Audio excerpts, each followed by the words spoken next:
महात्म्य।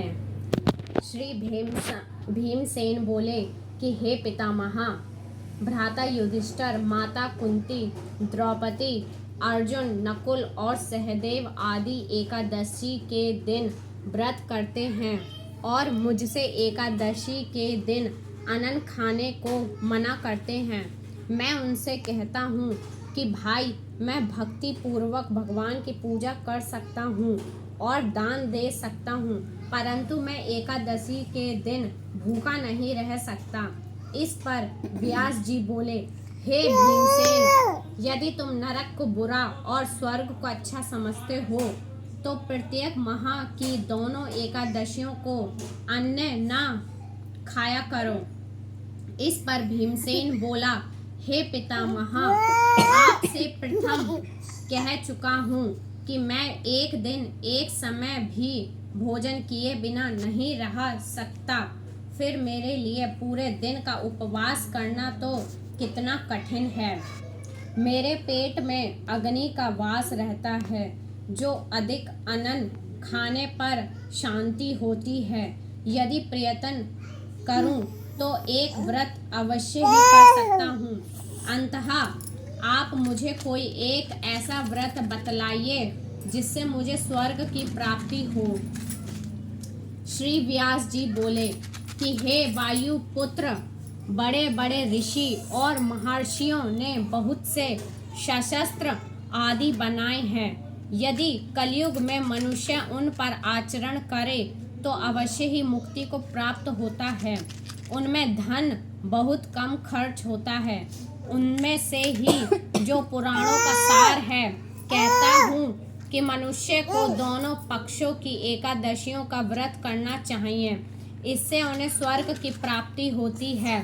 श्री व्यास जी के वचनों को सुनकर भीमसेन नरक में जाने के कारण अत्यंत भयभीत हुए और लता के समान कांपने लगे। वह बोले कि पितामह, हो सकता, अंततः अब आप मुझे कोई एक ही व्रत बतलाइए जिससे मेरी मुक्ति हो जाए।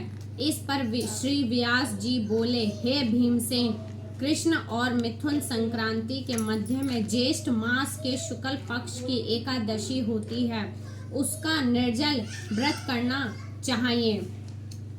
एकादशी के व्रत में स्नान और आचमन में जल वर्जित नहीं है, लेकिन आचमन में 3 मासे जल से अधिक जल नहीं लेना चाहिए। इस आचमन में से शरीर की शुद्धि हो जाती है। आचमन में 8 मासे से अधिक जल मद्यपान के समान है। इस दिन भोजन नहीं करना चाहिए, क्योंकि भोजन करने से व्रत नष्ट हो जाता है। पान न करे तो उससे 12 एकादशी के फल की प्राप्ति होती है। द्वादशी के दिन सूर्योदय से पहले ही उठना चाहिए और स्नान करके ब्राह्मण को यथा योग्य दान देना चाहिए। इसके पश्चात भूखे ब्राह्मण को भोजन कराना चाहिए। तत्पश्चात स्वयं भोजन करना चाहिए। इसका फल एक व संपूर्ण एकादशियों के फल के बराबर है। हे भीमसेन, स्वयं भगवान ने मुझसे कहा कि इस एकादशी का पुण्य समस्त तीर्थों और दानों के पुण्य के बराबर है। एक दिन निर्जल रहने से मनुष्य पापों से मुक्त हो जाता है। जो मनुष्य निर्जल एकादशी का व्रत करते हैं, उनको मृत्यु के समय भयानक यमदूत नहीं दिखते हैं। उस समय भगवान के विष्णु दूत स्वर्ग से आते हैं और उनको पुष्पक विमान पर बिठा स्वर्ग को ले जाते हैं। अंततः संसार में सबसे श्रेष्ठ निर्जला एकादशी का व्रत है। अंततः यत्न पूर्वक इस एकादशी का निर्जल व्रत करना चाहिए। उस दिन ओम मन मो भगवते वासुदेवाय,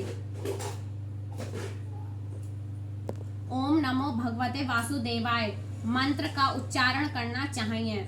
उस दिन गौ का दान करना चाहिए। व्यास देव जी के ऐसे वचन सुनकर उसने निर्जल व्रत किया। इसी एकादशी को भीमसेनी या पांडव एकादशी कहते हैं। निर्जल व्रत करने से पहले भगवान की पूजा करनी चाहिए और उनसे विनय करनी चाहिए कि हे भगवान, आज मैं निर्जल व्रत करता हूँ, जिसके दूसरे दिन भोजन करूँगा। मैं इस व्रत को श्रद्धा पूर्वक करूँगा, इससे मेरे सब पाप नष्ट हो जाते हैं। इस दिन एक बड़े वस्त्र से ढक कर स्वर्ण सहित दान करना चाहिए। जो मनुष्य इस व्रत को प्रहर प्रहर में स्नान तप आदि करके करते हैं, उनको करोड़ फल स्वर्ग के दान का फल मिलता है। जो मनुष्य इस दिन यज्ञ होमादि करते हैं, उसका फल वर्णन में भी नहीं हो सकता। इस निर्जला एकादशी के व्रत से मनुष्य विष्णु लोक को जाता है। जो मनुष्य इस दिन अन्न खाते हैं, उन्हें चांडाल समझना चाहिए। वे अंत में नरक में जाते हैं। ब्रह्मा हत्यारे,